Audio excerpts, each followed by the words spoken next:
सुमंत्र, सुमंत्र आगे आगे आगे, तुम मेरे राम को लेकर आए हो ना? हाँ, लक्ष्मण सीता कहाँ है वो? हाँ, आए हैं ना वो साथ में? हाँ।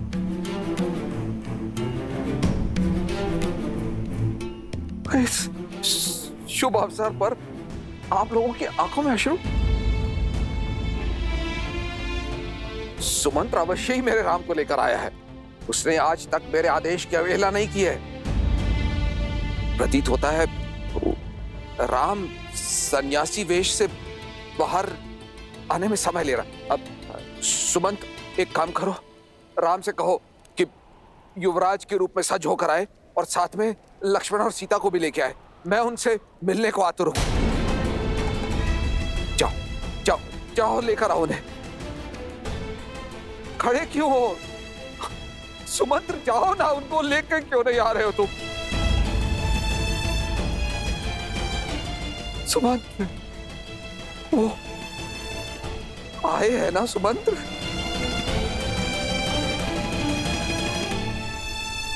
मेरे बच्चे आए हैं ना? सुमंत्र, चुप क्यों हो? कहां है वो तीनों?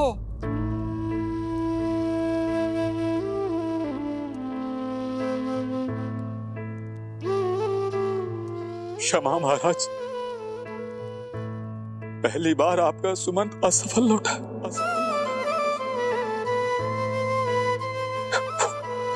वो नहीं आए। अरे सुमंत्र, क्यों नहीं आए? क्यों लौटे हो सुमंत्र? किस अधिकार से लौटे हो? मेरी एक इच्छा पूरी नहीं कर पाए। मेरी कुलवधू, मेरी पुत्री सीता को भी नहीं ला सके। मैंने हर संभव प्रयास किया महाराज, किंतु वो नहीं माने। यही बात है। देख लेना, मेरा राम मेरी बात मानेगा। मुझे ले चलो, मैं जाऊंगा, मैं लेकर आऊंगा अपने राम को। मुझे ले चलो, मैं मनाऊंगा अपने राम को, मैं लेकर आऊंगा वापस उसे। भूल मेरी ही है कि मैंने सुमंत्र को राम को लाने के लिए भेजा। अब मैं स्वयं जाऊंगा और राम को लेकर ही लौटूंगा। चलो सुमंत्र। आपके पुत्र हैं वो महाराज, रघुकुल के गौरव, रघुकुल के गौरव, नहीं लौटेंगे।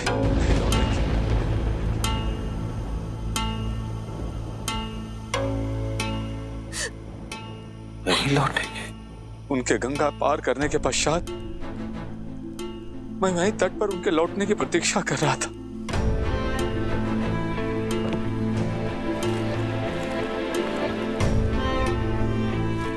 सुमंत, आप लौटे नहीं? किस मुख से लौटता निषाद राज? अपने महाराज को निराश किया है मैंने। उनके राम को उन्हें नहीं सौंप पाया। उनकी अंतिम आशा था मैं। लौटना तो मैं भी नहीं चाहता था, किंतु श्री राम ने समझाया कि हमें अपना कर्म पथ, अपनी यात्रा स्वयं पूरी करनी होती है। आप लौटिए और महाराज दशरथ से वही कहिए जो श्री राम ने मुझसे कहा। हाँ, क्या कहा मेरे राम ने? बोलो ना, क्या कहा राम ने? उन्होंने कहा कि कई बार आशा टूटनी आवश्यक होती है निषाद राज। एक बड़ी आशा के लिए और बीज का फूटना होता है।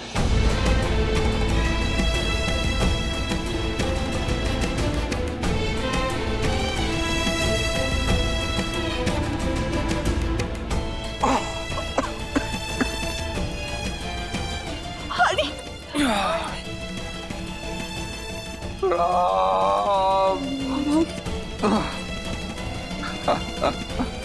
राम।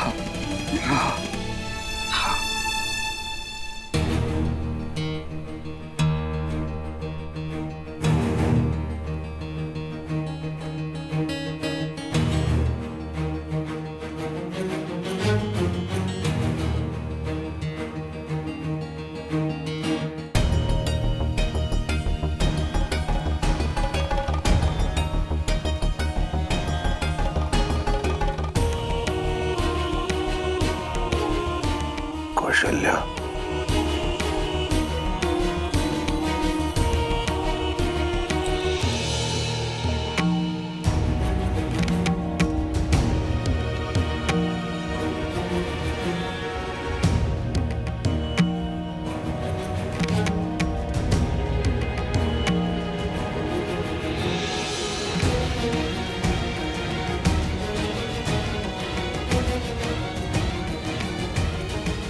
कौशल्या, हाय। मेरा अंतिम समय आ गया है, समय आ गया है। जिस श्राप का भय आज तक मुझे खाए जा रहा था, आज उस श्राप की गंभीरता को अनुभव कर रहा। श्रवण के बूढ़े पिता को श्राप देते समय कैसी पीड़ा का अनुभव हुआ होगा, ये अब समझ में आ रहा।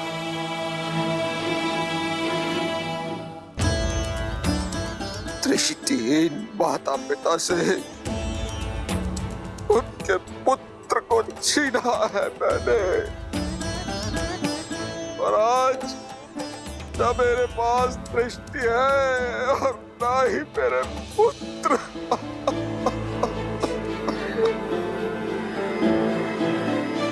न्यासी दृष्टिहीन माता पिता को उनका पुत्र पानी नहीं मिला।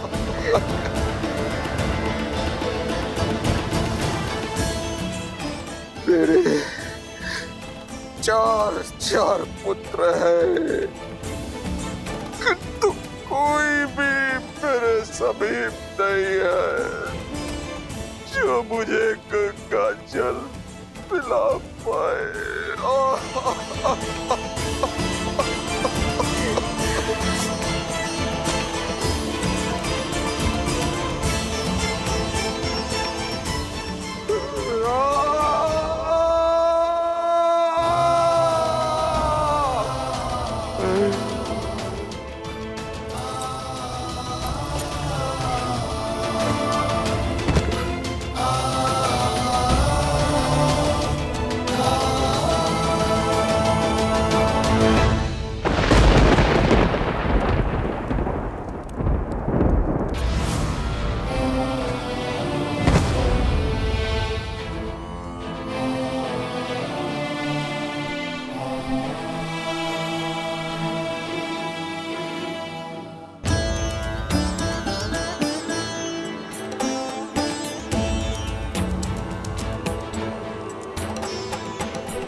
दशरथ पावा, अंड अनेक अमल जसु छावा। जियत राम विधु बदनु निहारा,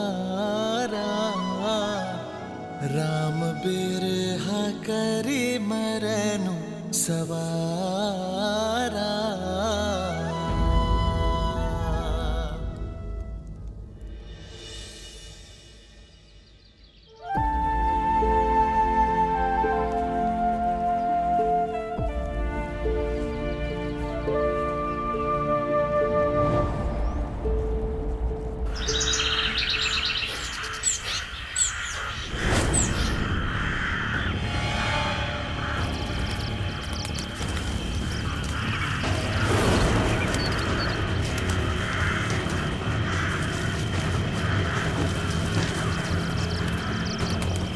सावधान हो जाइए भैया।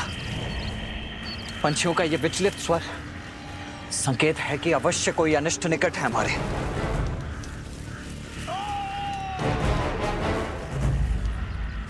किसी मनुष्य का स्वर है ये, जैसे कि बहुत पीड़ा में हो।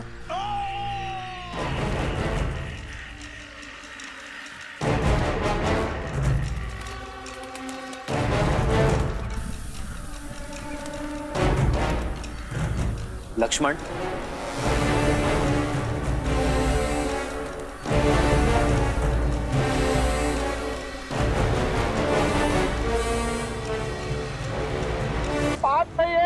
तुम्हारे दुस्साहस का दंड है ये ढोंगी। हमारे वन में आकर यज्ञ कर कर इसे अपवित्र करते हो।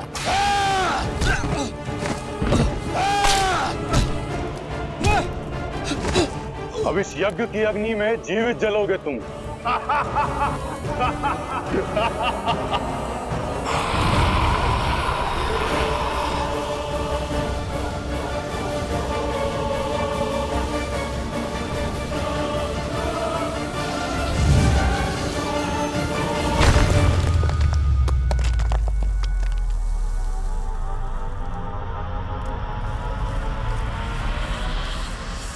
कौन है? सामने आ।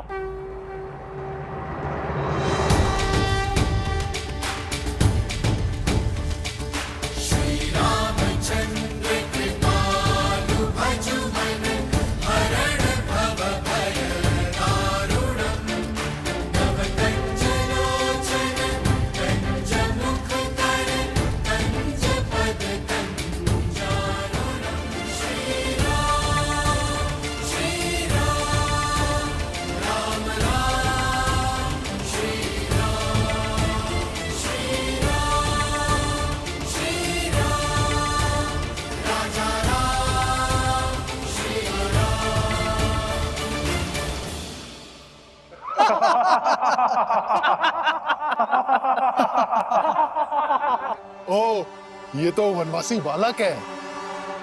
देखो, साथ में एक कोमल बालक और तरुणी भी है।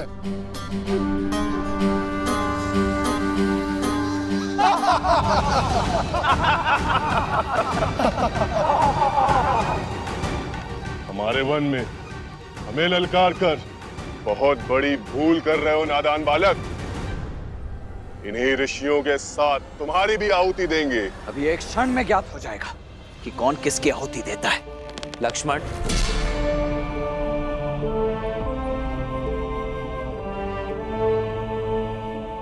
ये प्रहार केवल सावधान करने के लिए है। हिंसा या रक्तपात से कोई लाभ नहीं। मेरा सुझाव है इन संतों को मुक्त कर दो और जाओ यहां से। गंध, सुझाव में चेतावनी की गंध।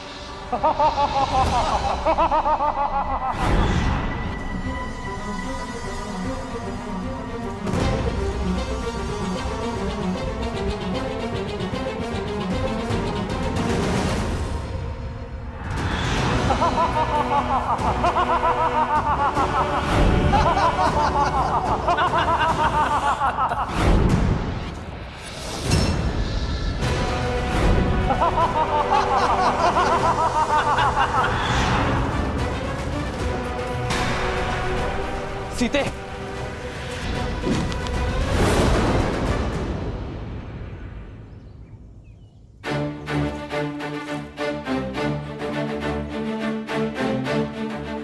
लक्ष्मण, भैया, भाभी, जाओ सीता। आइए भाभी।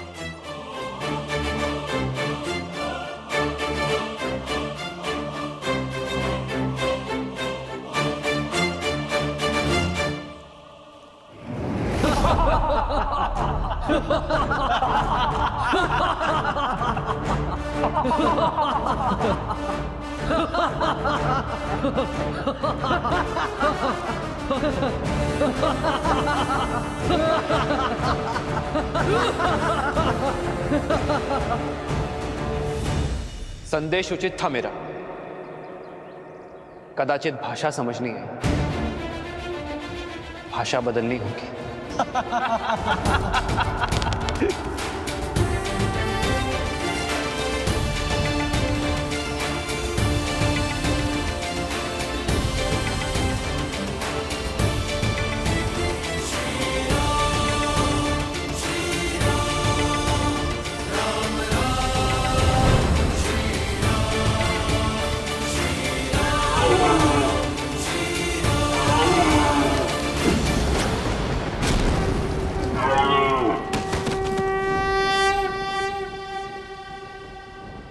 भैया,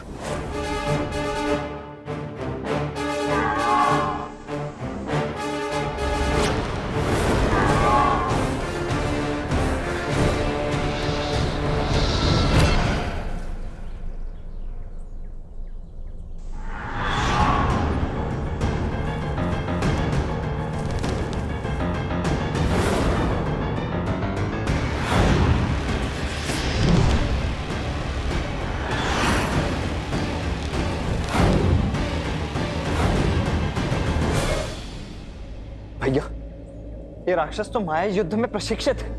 यदि हम इन्हें देख ही नहीं पाएंगे तो इन पर बाण चलाएंगे कैसे? इन्हें देखकर बाण चलाना ही हमारी भूल है लक्ष्मण। केवल नेत्रों से नहीं, सभी इंद्रियों की सहायता लेनी होगी हमें। समझ गया भैया, शब्द भेदी बाण।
हमें इन मायावी राक्षसों के आतंक से मुक्त करने के लिए बहुत बहुत धन्यवाद।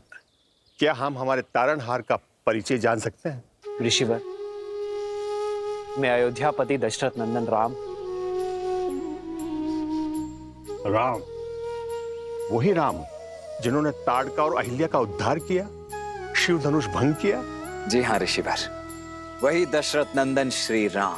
आज सारे तपों का फल मिल गया। यदि कोई आपत्ति ना हो, इस चित्रकूट वन में रुककर हम ऋषियों का भी उद्धार करें। हमें इन दुष्ट राक्षसों के प्रकोप से बचाए प्रभु। संतों की सेवा मेरी नियति है, आपत्ति नहीं। हम यही रुकेंगे ऋषिवर। क्या करना है जानते हो ना लक्ष्मण? जी भैया, भली भांति जानता हूं। वही जो हमने ताड़का और सुबाहु के साथ किया था। क्योंकि राक्षसों को भी विधाता ने उन्हीं पंच तत्वों से बनाया है जिनसे हम बने हैं। इसीलिए प्रत्येक जीव का अंतिम संस्कार रीति पूर्वक होना ही चाहिए, है ना भैया? शोक बिकल सब रोवहीं रानी, रूप सीलु बलु तेजु बखानी।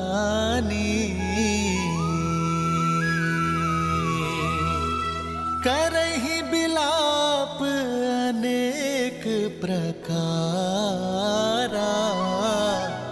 परहि भूमि तल बारहि बारा।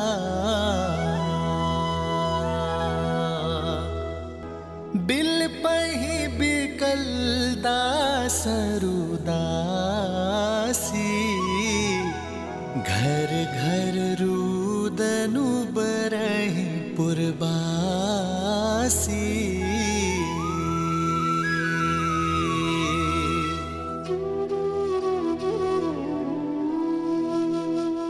आज अयोध्या में अंधेरा है और रघुवंश का ये सूर्य और तेजस्वी हुआ है। मुझे गर्व है कि जीते जी और जाते समय भी मेरे शिष्य ने रघुवंश की परंपरा का मान रखा। आप आए थे तो नेमी थे, पर गए दशरथ बनकर। आपकी पहचान ये संसार युगों युगों तक स्मरण रखेगा। आजीवन आदर से आप मेरे चरण छूते थे नेमी,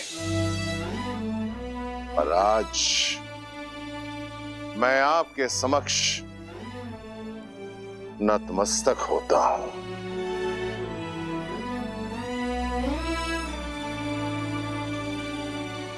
जिन्हें परम धाम जाना था वो तो चले गए आचार्य, पर जो यहां है उन्हें सांसारिक नीतियों का तो पालन करना होगा।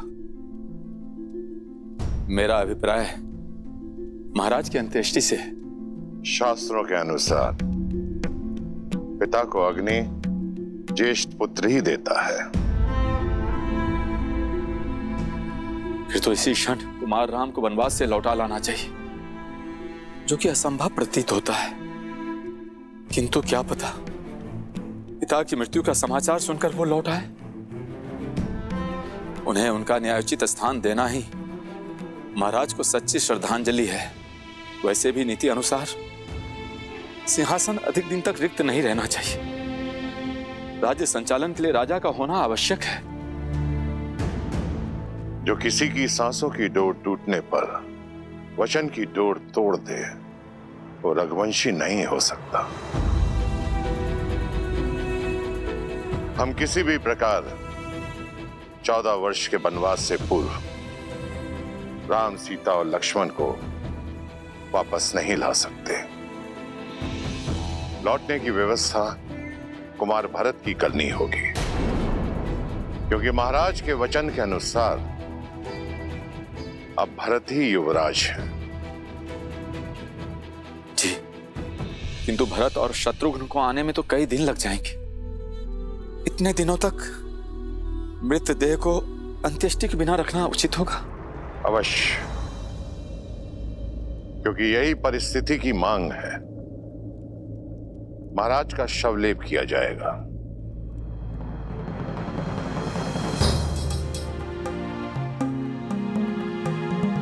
सैनिक, अयोध्या के सबसे तीव्र अश्व लेकर कैकई पहुंचो और भरत और शत्रुघ्न को यह संदेशा दो कि मैंने एक विशेष उद्देश्य के लिए उन्हें तुरंत अयोध्या बुलाया है। महाराज अश्वपति और कुंवर युद्ध जीत के लिए अयोध्या से उपहार लेकर जाइएगा। अपनी भावनाओं को संतुलित रखना। महाराज के स्वर्गवास और राम के वनगमन की भनक भी उन्हें नहीं लगनी चाहिए। ये उन्हें यहां तक आने नहीं देगी।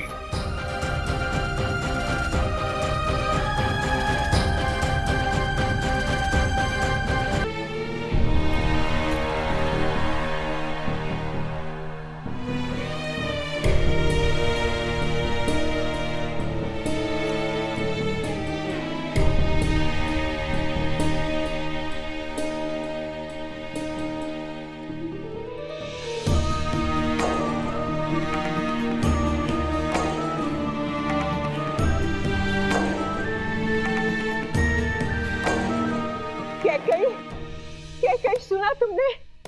आचार्य वशिष्ठ ने भरत को अयोध्या वापस बुलाने का आदेश दे दिया है। इसका अर्थ समझती हो? मेरा भरत लौट रहा है। अयोध्या का होने वाला राजा लौट रहा है।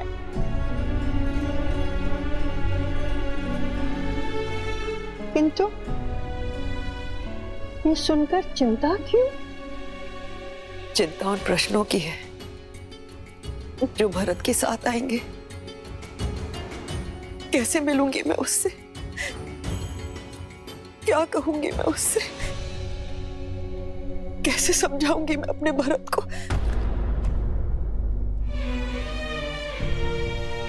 मंत्रा,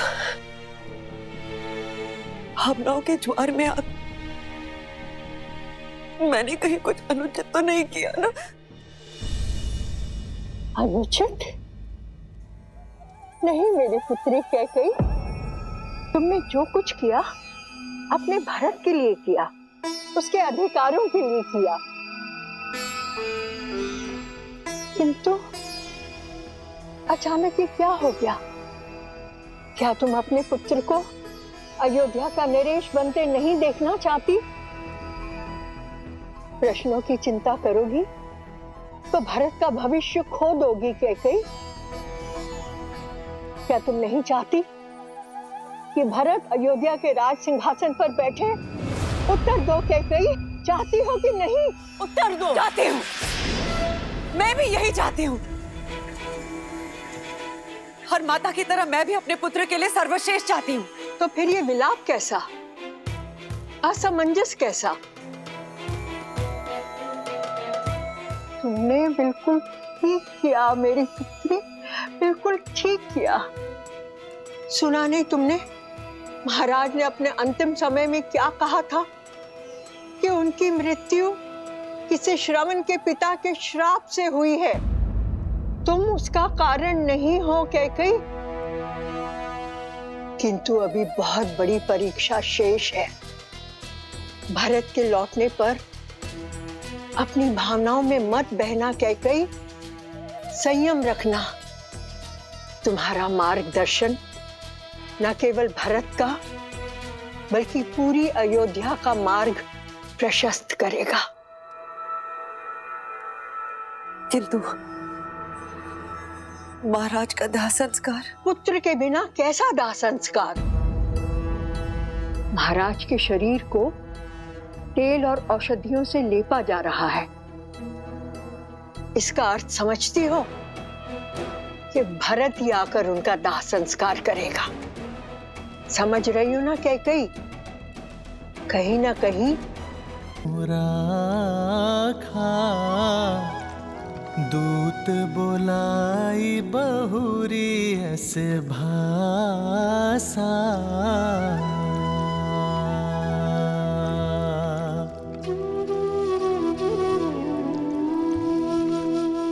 ठीक प्रकार से औषधि युक्त तेल में पूरा शरीर समा जाना चाहिए।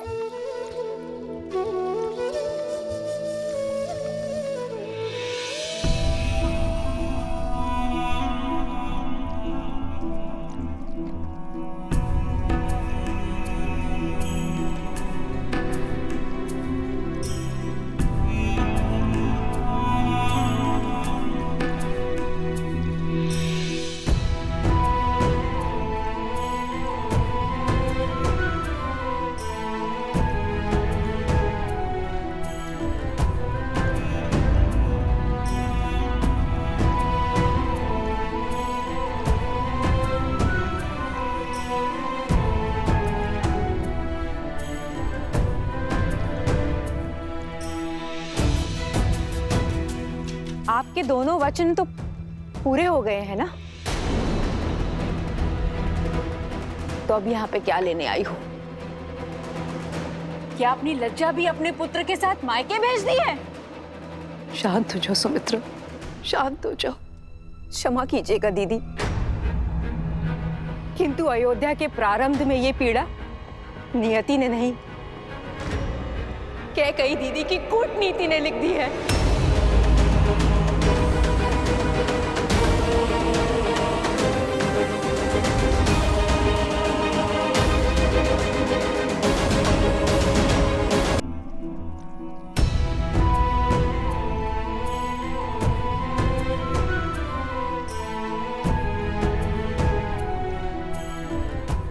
आपके दोनों वचन तो पूरे हो गए हैं ना? तो अब यहाँ पे क्या लेने आई हो? मैं केवल एक बार महाराज को। प्रयास भी मत करना। आपके अशुभ स्वप्न ने महाराज के प्राण हर लिए और अब तो केवल शरीर बचा है और उस पर मैं आपकी अशुभ छाया पड़ने नहीं दे सकती। जीवन लिया है आपने उनका, तो अब मृत्यु के पश्चात भी शांत नहीं रहने देंगी उन्हें शांति से रहने दीजिए।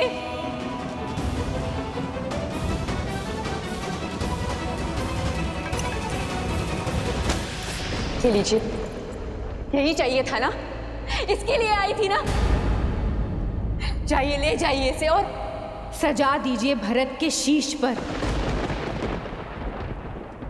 कदाचित पिता के आशीष की कमी पूरी होगी। और बधाई हो राजमाता कैकेयी, आज आपकी सारी मनोकामनाएं पूर्ण हो गई। बधाई हो।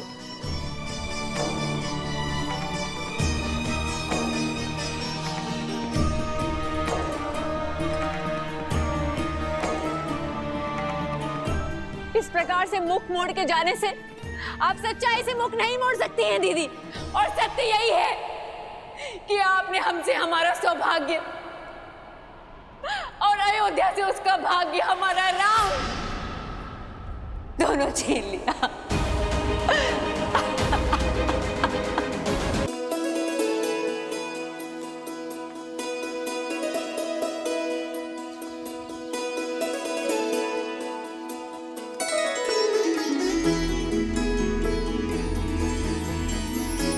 ऋषि भारद्वाज ने उचित मार्ग दिखाया है। हमें चित्रकूट में ऋषियों की सेवा और सहायता दोनों का लाभ मिलेगा। वनवास का इससे अधिक सदुपयोग और क्या होगा आर्य? और फिर ये स्थान भी कितना रम्य है। भैया, भाभी, यदि आप दोनों की इच्छा हो तो मैं आपके लिए यही कुटिया बना दूं। अवश्य लक्ष्मण, किंतु सावधान रहना। ये वन हमें आश्रय दे रहा है। अपना घर बनाने के लिए हमें किसी और का घर नहीं तोड़ना है लक्ष्मण। किसी भी जीव, जंतु, पंछी, प्राणी को हानि नहीं होनी चाहिए। हमें प्रकृति का अंग बनकर रहना है। जो आज्ञा भैया।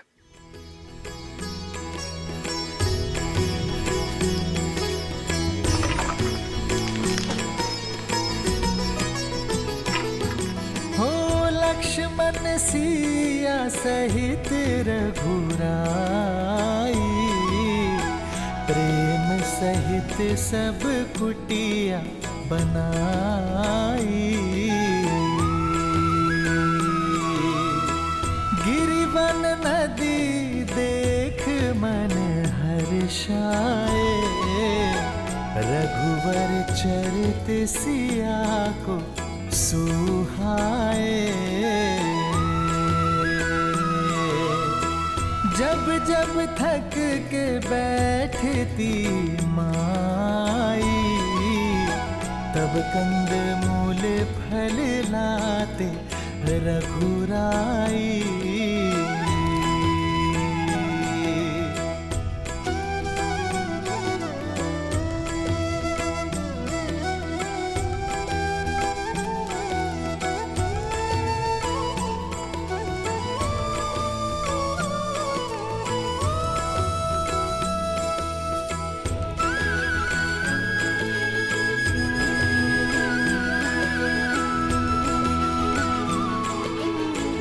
आपका एक अंश, एक मुट्ठी माटी मैं अपने साथ ले जा रहा हूं मां।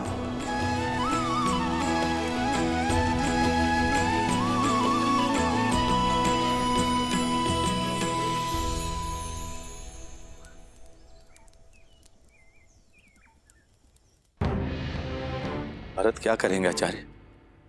अपनी माता की इच्छा के आगे नतमस्तक हो जाएंगे अथवा अपने पिता की भांति धर्म का साथ देंगे? राम का अनुज है भरत, और मुझे पूर्ण विश्वास है कि भरत जो करेगा उसका कर्म, उसका चयन अनंत काल तक इतिहास स्मरण रखेगा।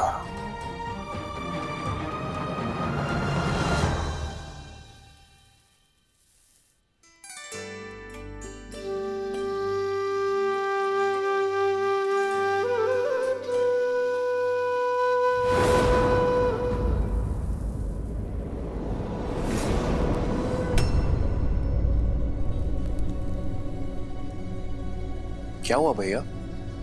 आप विचलित दिखाई दे रहे। ये सब अपशकुन देखकर मेरा मन घबरा रहा है शत्रुघ्न। न जाने क्या अनर्थ होने वाला है। आप भी ना, ये दिया तो पवन के झोंके से बुझ गया, और ये सब केवल संयोग है, अपशकुन नहीं। नहीं शत्रुघ्न, केवल एक घटना संयोग हो सकती है। मैंने तुम्हें बताया नहीं, बीते कई दिनों से पूरे स्वप्न सता रहे मुझे। मन बहुत घबरा रहा है शत्रुघ्न। अवश्य ही अयोध्या पर संकट की काज गिरी है। भरत, शत्रुघ्न,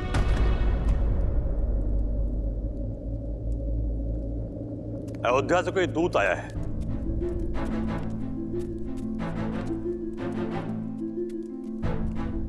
प्रणाम अयोध्या कुमार, मैं महर्षि वशिष्ठ का संदेश लेकर आया हूं। उन्होंने आप दोनों को शीघ्र अतिशीघ्र अयोध्या बुलाया है। अचानक अयोध्या में सब कुशल तो है ना मेरे राम भैया? पिताश्री सब ठीक तो है? सब कुशल हैं कुमार। देखा भैया, सब कुशल मंगल है। आप यूं ही चिंता कर रहे थे। भरत, एक कुशल योद्धा पर चिंता का भाव शोभा नहीं देता पुत्र। जी मामाश्री, आप मुझे और शत्रुघ्न को लौटने की अनुमति दें। आयुष्मान भव। आयुष्मान भव। यात्रा शुभ हो पुत्र।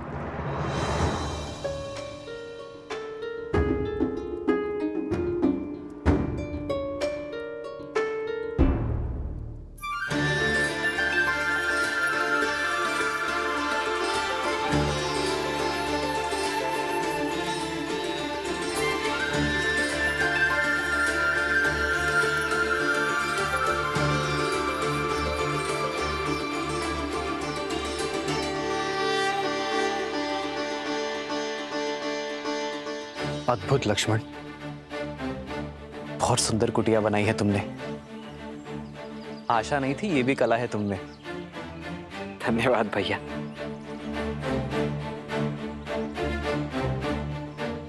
भैया, ये घर तो पूर्णतः बनकर सज्ज है। अब यदि आपकी आज्ञा हो तो इस घर में गृह प्रवेश करें।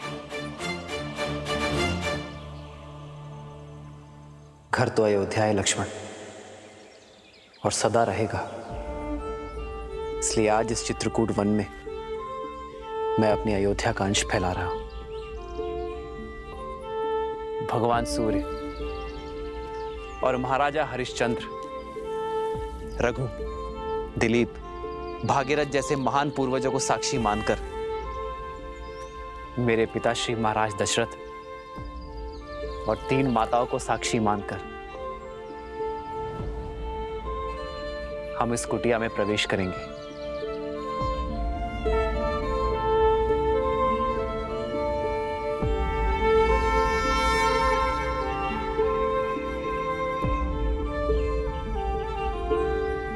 आओ।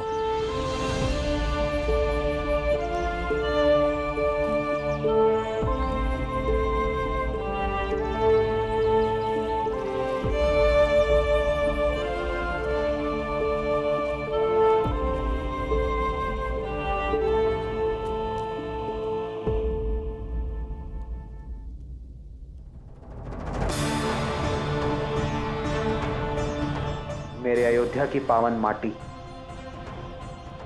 अयोध्या का मान, सम्मान और संस्कार की सूचक है आप। सदा धर्म के पथ पर चलने के लिए